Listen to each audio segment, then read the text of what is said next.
श्री गुरु गोविंद सिंह जी महाराज। जन्म साखी श्री गुरु गोविंद सिंह जी की। रंजीत नगारा बजाना। सदगुरु जी के इस हुक्म अनुसार नगारा तैयार करवाकर नंदचंद ने निवेदन किया कि हुजूर, आप जी का नगारा ऐसा तैयार हुआ है जिसका जैसे कोई अन्य नहीं हो सकता। नंदचंद की इस बात से सदगुरु जी प्रसन्न हुए तथा दूसरे दिन अमृत समय उठकर बहुत सारा कड़ा प्रसाद तैयार करवाकर नगारे को एक बलवान घोड़े की पीठ पर बांध दिया तथा फिर 9 पातशाहों का नाम लेकर अरदास की। अरदास की समाप्ति पर नगारे को बजाया गया तो दूर दूर तक सुना गया। इस नई बात को देखने के लिए जब गांव के सभी लोग इकट्ठा हो गए तो उनमें कड़ा प्रसाद बांटकर आप जी ने शास्त्र वस्त्र सजाकर अपने कुछ सूरवीरों सहित घोड़े की सवारी कर ली। शेष बहुत से लोग साथ में पैदल तैयार हो गए।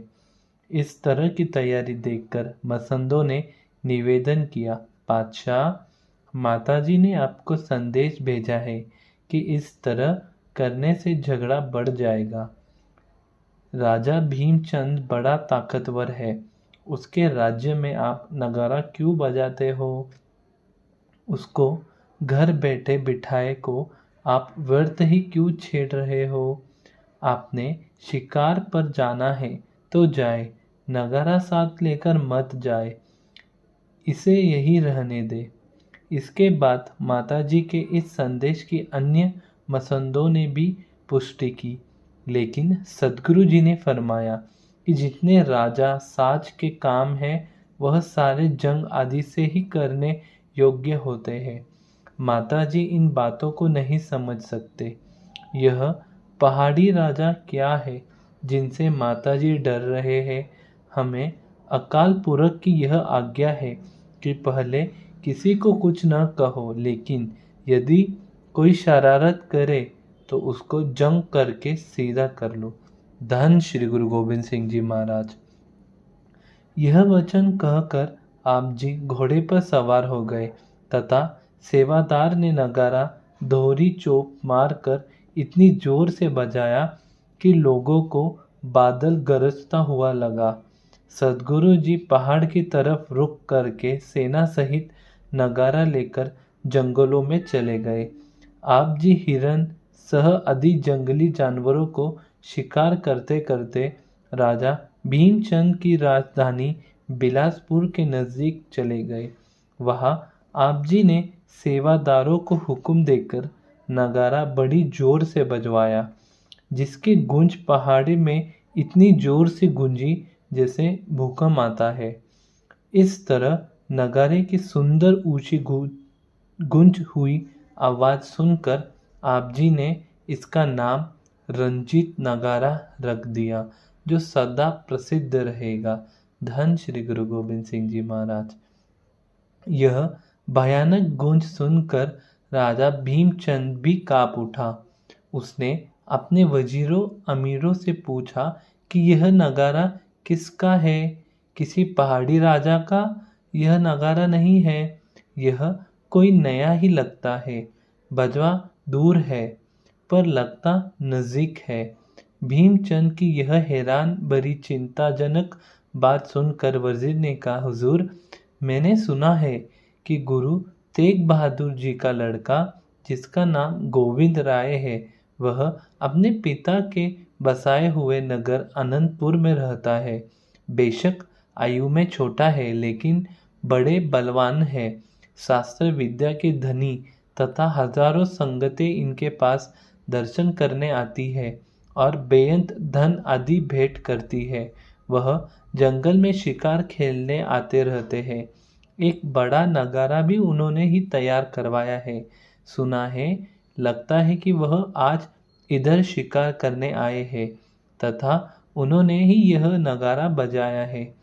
उनके राजा महाराजा भी सेवक है, जो बहुत अद्भुत चीज़ों उनको अर्पण करते हैं। सुना है कि आसाम देश का राजा इनके लिए अद्भुत वस्तुएं लेकर दर्शन करने आया था। उसने एक सुंदर हाथी, 5 सुंदर घोड़े, एक पंचकला शास्त्र, एक डाक खड़ा की चौकी, एक अद्भुत कटोरा तथा बेअंत धन भेंटा किया था। अमीर गरीब सब इसके पास आते हैं, इसके साथ मिलकर रहते, इनके साथ मिलाप रखे, क्योंकि एक तो वह पूजनीय गुरु है तथा दूसरे सेना सहित बलशाली शूरवीर है। धन श्री गुरु गोविंद सिंह जी महाराज। राजा भीमचंद सदगुरु जी का यह यश सुनकर बड़ा प्रसन्न हुआ। उसने अपने एक वजीर को तैयारी करके कहा कि सदगुरु जी के पास जाकर मेरी तरफ से नमस्कार करना, फिर उनसे बातचीत करके भेद लेना और उनसे मुलाकात करने की बात करना। यदि वह मिलने की आज्ञा दे तो मेरे मिलने का दिए नियम कर लेना। मैं उनको अपना तेज प्रताप दिखाऊंगा तथा बताऊंगा कि मैं ही सभी पहाड़ी राजाओं में बड़ा राजा हूँ। इस तरह समझकर भीमचंद ने अपने वजीर के साथ कुछ और सलाहकार देकर उसको गुरु साहिब जी के पास अनंतपुर भेज दिया। अनंतपुर में रोज ही पहर रात की सुबह गुरुद्वारे में नौबत बजाती, जिसको सुनकर रबाबी आशा की वार का कीर्तन करने आ जाते तथा सिख संगत जहाँ कहीं भी हो जाकर गुरुबानी का पाठ करना आरंभ कर देती। सारे नगर में भजन सिमरन की जय जयकार होने लगी जाती। सदगुरु जी स्नान करके अपने आसन पर बैठकर समाधि लगा लेते। सूर्य उदय होने के साथ ही रंजीत नगारा बजाता तथा सबको पता लगा जाता कि सदगुरु जी शास्त्र वस्त्र तथा शीश पर कलगी सजाकर दीवान में आ विराजे हैं। देश विदेश से आई हुई संगत हाजिरी होकर दर्शन करती तथा भेंटें अर्पण करके सदगुरु से अपनी मनोकामना पूर्ण करके आनंदित होती। 1.5 पहर तक इस तरह आप जी संगतों को दर्शन देकर निहाल करते। इसके बाद आप जी उठकर महलों को चले जाते तथा भोजन लेकर विराज जाते। एक दिन आप जी महल को जाने ही चले थे कि चौबेदार ने निवेदन किया, सदगुरु जी, राजा भीमचंद का वजीर आप जी के दर्शन करने आया है। वह आप जी को मिलना चाहता है। सदगुरु जी ने फरमाया, उसको अच्छे स्थान पर ठहराओ तथा अच्छा जल पान करवाओ। हम 3 पहर दीवान में उससे मिलेंगे। 3 पहर जब दीवान लग गया, आप जी अपने सिंहासन पर विराजमान हो गए तो वजीर को बुला लिया गया। वजीर ने आकर आपको नमस्कार किया तथा राजा की तरफ से भेंट आगे रखकर शीश झुककर बैठ गया। वजीर ने कहा कि आपका नगारा बजने से राजा के मन में शंका पैदा हो गई थी, लेकिन मेरे समझाने से वह आपका यश सुनकर अपने दर्शन करने का अभिलाषी है। मुझे उसने इस मनोरथ के लिए ही आपके पास भेजा है। आप गुरु है तथा वह राजा है। दोनों का मेल मिलाप रखने से सब काम ठीक रहेंगे। राजा आपके साथ सदा ही मेल रखना चाहते हैं। धन श्री गुरु गोविंद सिंह जी महाराज।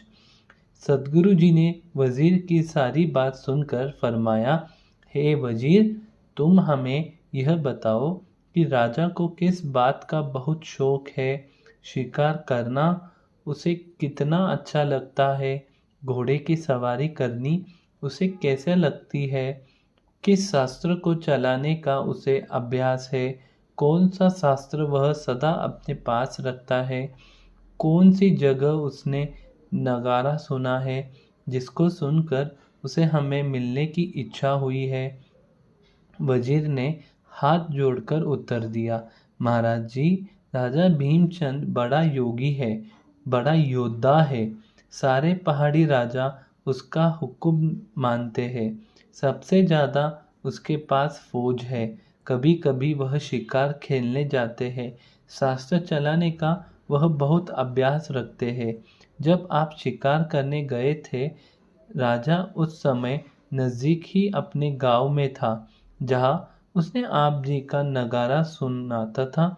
यदि आप आज्ञा दें तो मैं आपको मिलने के लिए राजा को ले जाऊं। सदगुरु जी ने बहुमूल्य सिरोपार वजीर को दिया तथा कहा कि राजा भीमचंद जब भी हमें मिलना चाहे, हम उससे मिलने के लिए तैयार है। धन श्री गुरु गोबिंद सिंह जी महाराज। धन श्री गुरु गोबिंद सिंह जी महाराज।